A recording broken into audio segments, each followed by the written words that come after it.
ಇತ್ತೀಚೆಗೆ ಬೆಳಗಾವಿಯಲ್ಲಿ ನಡೆದ ವಿಧಾನಸಭೆಯ ಅಧಿವೇಶನದಲ್ಲಿ ಕರಾವಳಿಗರು ಬೆಂಕಿ ಕೊಡುವವರೆಂದು ಹೇಳಿ ಕರಾವಳಿಯವರನ್ನ ಅಪಮಾನಿಸಿದ ಕಾಂಗ್ರೆಸ್ ನೇತೃತ್ವದ ರಾಜ್ಯ ಸರ್ಕಾರದ ವಿರುದ್ಧ ಬಿಜೆಪಿ ಮಂಗಳೂರು ಮಂಡಲ ವತಿಯಿಂದ ತೊಕ್ಕೊಟ್ಟು ಫ್ಲೈಓವರ್ ಕೆಳಗಡೆ ಬುಧವಾರದಂದು ಪ್ರತಿಭಟನೆಯನ್ನ ನಡೆಸಲಾಯಿತು.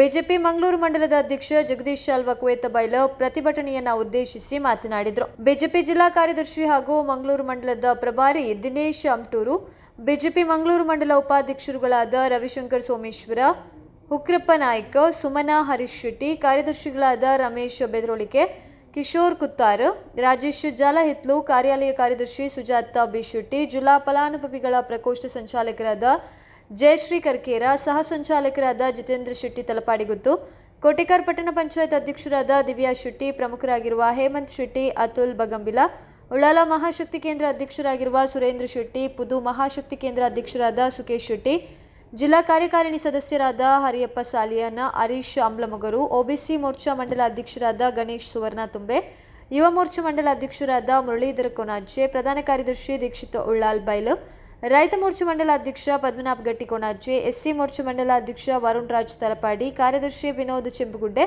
ಹಿರಿಯ ಪ್ರಕೋಷ್ಠ ಜಿಲ್ಲಾ ಸಂಚಾಲಕ ದೇವದಾಸ್ ಕೊಲ್ಯ, ಯುವ ಮೋರ್ಚಾ ಜಿಲ್ಲಾ ಕಾರ್ಯದರ್ಶಿ ನಿಶಾನ್ ಪೂಜಾರಿ, ಒಬಿಸಿ ಮೋರ್ಚಾ ಜಿಲ್ಲಾ ಕಾರ್ಯದರ್ಶಿ ಸಂಪತ್ ಕುಕ್ಯಾನ ಬೀರಿ, ಅಲ್ಪಸಂಖ್ಯಾತ ಮೋರ್ಚಾ ಜಿಲ್ಲಾ ಉಪಾಧ್ಯಕ್ಷರಾದ ಸಿದ್ದಿಕ್ ತಲಪಾಡಿ, ಅಸ್ಗರ್ ಮುಡಿಪು, ಉಳ್ಳಾಲ ನಗರಸಭೆ ಮಾಜಿ ಕೌನ್ಸಿಲರ್ ಗೀತಾಬಾಯಿ, ಸೋಮೇಶ್ವರ ಪುರಸಭೆ ಸದಸ್ಯರಾದ ಅಮಿತಾ ಪೂಜಾರಿ, ಜಯಶ್ರೀ ಉಚ್ಚಿಲ, ಕೋಟೆಕಾರ್ ಪಟ್ಟಣ ಪಂಚಾಯತ್ ಸದಸ್ಯರಾದ ಅನಿತಾ ಕುಲಾಲ್, ತಲಪಾಡಿ ಗ್ರಾಮ ಪಂಚಾಯತ್ ಸದಸ್ಯರಾದ ಶೈಲೇಶ್ ಶೆಟ್ಟಿ, ಸತ್ಯರಾಜ್ ತಲಪಾಡಿ, ಫಲಾನುಭವಿಗಳ ಪ್ರಕೋಷ್ಠ ಮಂಡಲ ಸಂಚಾಲಕ ಆನಂದ್ ಶೆಟ್ಟಿ ಭಟ್ನಗರ, ಪಜೀರ್ ಶಕ್ತಿ ಕೇಂದ್ರ ಪ್ರಮುಖರಾದ ಶಿವಕುಮಾರ್ ಅಡ್ಡಪ್ಪ, ಮಹಿಳಾ ಮೋರ್ಚಾ ಸದಸ್ಯರಾದ ಹೇಮರಾವ್, ವಿಶಾಲ್ ಶೆಟ್ಟಿ, ಪ್ರಮುಖರಾದ ಗಣೇಶ್ ನಾಡರ್ ಮೊದಲಾದವರು ಉಪಸ್ಥಿತರಿದ್ದರು. ಬಿಜೆಪಿ ಮಂಗಳೂರು ಮಂಡಲ ಪ್ರಧಾನ ಕಾರ್ಯದರ್ಶಿಗಳಾದ ಮೋಹನ್ ರಾಜ್ ಕೆಆರ್ ಸ್ವಾಗತಿಸಿ ದಯಾನಂದ ತೊಕ್ಕೊಟ್ಟು ನಿರೂಪಿಸಿದರು. ಕರ್ನಾಟಕ ರಾಜ್ಯ ಎತ್ತ ಸಾಗುತ್ತಿದೆ ಅನ್ನೋದು ನಮಗೆಲ್ಲರಿಗೂ ಇವತ್ತೊಂದು ಸಂದೇಹದ ಒಂದು ಪ್ರಶ್ನೆಯಾಗಿದೆ. ಇವರು ದ್ವೇಷ ಭಾಷಣ ಅನ್ನುವ ಒಂದು ಮಸೂದೆಯನ್ನು ಮೊನ್ನೆ ನಮ್ಮ ಅಧಿವೇಶನದಲ್ಲಿ ಮಂಡಿಸಿದ್ದಾರೆ. ಆ ದ್ವೇಷ ಭಾಷಣದ ಮಸೂದೆ ಯಾವುದು, ಅದರಲ್ಲಿ ಯಾವುದೆಲ್ಲ ಬರುತ್ತದೆ, ಅದನ್ನು ಹೇಗೆ ಅನುಷ್ಠಾನಗೊಳಿಸಬೇಕು ಅನ್ನೋದನ್ನು ಏನು ತಿಳಿಯದೆ ಒಟ್ಟಾರೆಯಾಗಿ ದ್ವೇಷ ಭಾಷಣದ ವಿರುದ್ಧ ಮಸೂದೆ ಅಂತ ಹೇಳುವಂತಹ ಒಂದು ಮಸೂದೆಯನ್ನು ಅಂಗೀಕರಿಸಿದ್ದಾರೆ. ನಾನು ಅದರ ಚರ್ಚೆಯಲ್ಲಿ ಸರಿಯಾಗಿ ಗಮನಿಸಿ ನೋಡಿದ್ದೇನೆ. ಯಾವೆಲ್ಲ ವಿಷಯವನ್ನು ನಾವು ಗೃಹ ಸಚಿವರ ಹತ್ರ ಕೇಳ್ತೇವೆ ಅದಕ್ಕೆ ಅವರಲ್ಲಿ ಸಮರ್ಪಕವಾದ ಉತ್ತರ ಇಲ್ಲ. ಒಬ್ಬ ವ್ಯಕ್ತಿ ತನಗಾದ ಅನ್ಯಾಯವನ್ನು ಈ ಸಮಾಜದ ಮುಂದೆ ಇಡಬಾರದು ಅನ್ನೋ ಒಂದು ದೃಷ್ಟಿಕೋನ ಆ ಮಸೂದೆಯಲ್ಲಿದೆ ಅಂತ ಹೇಳಲಿಕ್ಕೆ ನಾನು ತುಂಬಾ ಇಚ್ಛೆ ಪಡ್ತೇನೆ. ಅಂತ ಒಂದು ದುರದೃಷ್ಟಕರ ಸಂಗತಿ ಆ ಮಸೂದೆಯಲ್ಲಿದೆ. ಅದರ ಬಗ್ಗೆ ಸಮರ್ಪಕವಾದ ಉತ್ತರ ಇಲ್ಲ.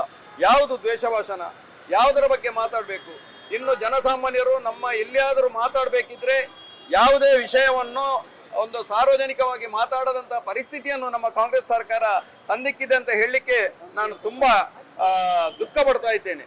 ಅಂದರೆ ಯಾವ ಬಗ್ಗೆ ಜನಗಳಿಗೆ ಗೊಂದಲ ಆಗಿದೆ ಈಗಾಗಲೇ.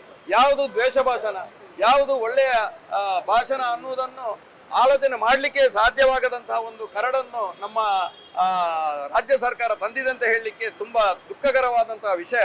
ಇದನ್ನು ನಾವು ಖಂಡಿತವಾಗಿ ಖಂಡಿಸ್ತಾ ಇದ್ದೇವೆ. ದ್ವೇಷ ಭಾಷಣದಲ್ಲಿ ಅನೇಕ ವಿಧಗಳಿದೆ. ಅದನ್ನು ಸರಿಯಾಗಿ ಅಧ್ಯಯನ ಮಾಡಿ ಅದನ್ನೊಂದು ಚರ್ಚೆ ಮಾಡಿ ಅದನ್ನು ಮಾಡಬೇಕಿತ್ತೇ ಹೊರತು ಒಟ್ಟಾರೆಯಾಗಿ ಅದನ್ನು ತಂದಿಕ್ಕಿದ್ದಾರೆ. ಅದೇ ರೀತಿ ಮೊನ್ನೆ ಭೈರತಿ ಸುರೇಶ್ನವರು ನಿಜವಾಗಿಯೂ ಅವರು ಕೇವಲ ಬಿಜೆಪಿಯವರಿಗೆ ಮಾತ್ರ ಹೇಳಿಲ್ಲ, ಇಡೀ ದಕ್ಷಿಣ ಕನ್ನಡ ಜನತೆಯ ಪ್ರತಿಯೊಬ್ಬನಿಗೆ, ಅದರಲ್ಲಿ ಕಾಂಗ್ರೆಸ್ ಇರ್ಬೋದು, ಪ್ರತಿಯೊಬ್ಬರು ಕೂಡ ಇರ್ಬೋದು, ಎಲ್ರಿಗೂ ಒಟ್ಟಾರೆಯಾಗಿ ಹೇಳಿದ್ದಾರೆ, ನೀವು ದಕ್ಷಿಣ ಕನ್ನಡದಲ್ಲಿ ಬೆಂಕಿಯನ್ನು ಹಾಕುವರು ಅಂತ ದಕ್ಷಿಣ ಕನ್ನಡದ ಜನತೆ. ನಿಜವಾಗಿಯೂ ನಮ್ಮ ಶಾಸಕರು ನಿಜವಾಗಿ ಅಲ್ಲಿ ವಿಧಾನಸಭಾದ ಒಂದು ಸಭಾಧ್ಯಕ್ಷ ಪೀಠದಲ್ಲಿದ್ದು ಅವರ ಒಂದು ಜಿಲ್ಲೆಯ ಬಗ್ಗೆ ಇಂತಹ ಒಂದು ಮಾತುಗಳನ್ನು ಆಡುವಾಗ ಆ ಭೈರತಿ ಸುರೇಶ್ಗೆ ಯಾವುದೂ ಒಂದು ಖಂಡನೆಯನ್ನು ಮಾಡದೆ ಆ ಮಾತನ್ನು ಅವರು ಆ ಸದನದಲ್ಲಿ ಪಾಸ್ ಮಾಡಿದ್ದಾರೆ ಅಂದ್ರೆ ಅದು ತುಂಬಾ ದುರದೃಷ್ಟಕರ ಸಂಗತಿ. ನಮ್ಮ ಸಭಾಧ್ಯಕ್ಷರು ಈ ಜಿಲ್ಲೆಯ ಗೌರವವನ್ನು ಉಳಿಸುವಲ್ಲಿ ಏನು ಅಲ್ಲಿ ಪ್ರಯತ್ನ ಮಾಡದಿರುವುದು ನಮ್ಮೆಲ್ಲರ ದುರದೃಷ್ಟಕರ ಅಂತ ಹೇಳಲಿಕ್ಕೆ ನಾನು ಈ ಸಮಯದಲ್ಲಿ ಇಚ್ಛೆ ಪಡ್ತೇನೆ. ಅದೇ ರೀತಿ ದಕ್ಷಿಣ ಕನ್ನಡದಲ್ಲಿ ನಡೆಯುವಂತಹ ಯಾವುದೇ ಸಾಂಸ್ಕೃತಿಕ ನೇಮ, ಭೂತ, ಕೋಲ, ಆ ನೇಮದಲ್ಲಿ ಇರುವಂತಹ ದೈವ ದೇವರುಗಳ ನೇಮ ಕೋಲಗಳಲ್ಲಿ ಇರುವಂತಹ ಕಟ್ಟುಪಾಡುಗಳನ್ನು ಒಂದು ವಿರೋಧಿಸುವಂತಹ ದೊಡ್ಡ ಕೆಲಸವನ್ನು ರಾಜ್ಯ ಸರ್ಕಾರ ಮಾಡುತ್ತಾ ಇದೆ. ಅದೇ ರೀತಿ ಯಕ್ಷಗಾನ ಆಗಿರ್ಬೋದು, ಇನ್ನಿತರ ಕಾರ್ಯಕ್ರಮಗಳಾಗಿರ್ಬೋದು,